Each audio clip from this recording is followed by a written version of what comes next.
आज की कहानी पिता का भूल। एक गांव में एक पिता और पुत्र रहा करते थे। एक दिन पिता अपने काम से घर लौटे। ज़्यादा थकान होने के कारण वो आराम करने लगे। उसने अपने बेटे को बुलाया और बेटे से कहा कि बेटा मुझे एक गिलास पानी पिला दो। बेटा अंदर से एक गिलास पानी लाके अपने पिता को दिया और अपने बेटे के दिमाग में कुछ चल रहा था, क्योंकि बेटे को पैसे की ज़रूरत थी। थोड़ी देर बाद बेटे ने अपने पिता से कहा, पिताजी क्या मैं आपको एक बात पूछ सकता हूँ?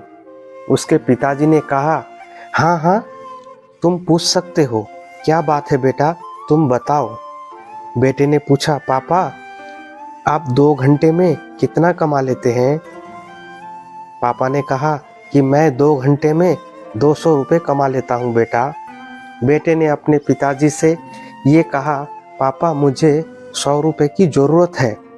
पिता इतनी सी बात सुन के भड़क गए और पिता ने गुस्से से कहा कि तुम्हारी हिम्मत कैसे हुई मुझसे पैसे मांगने की? मैं इतनी मेहनत करके पैसे कमा के लाता हूँ और तुम मुझसे पैसे मांग रहे हो। जब तुम बड़े हो जाओगे और पैसे कमाने लगोगे तब तुम्हें समझ में आएगी कि पैसा मांगना कितना आसान है और कमाना कितना मुश्किल है। पिता की बात सुनकर उसका बेटा रोते हुए घर के अंदर चला गया।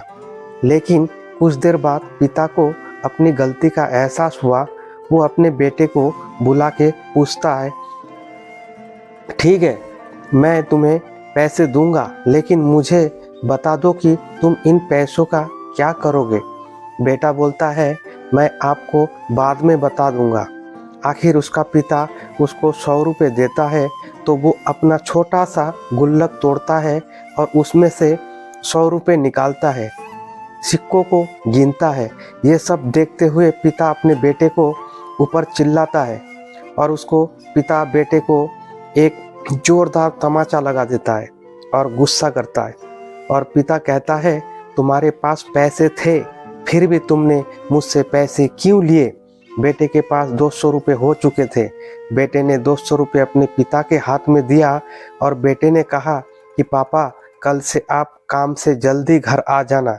मुझे आपके साथ 2 घंटा समय बिताना है और आपके 2 घंटे की कीमत 200 रुपये है, मैंने आपको अदा कर दी। दोस्तों आज की लाइफ में हम पैसे के पीछे भाग रहे हैं। खुशी कभी भी पैसे से नहीं खरीदी जा सकती। जो ये बात जल्दी समझ जाता है वो ज़िंदगी को अच्छी तरीके से जी पाता है।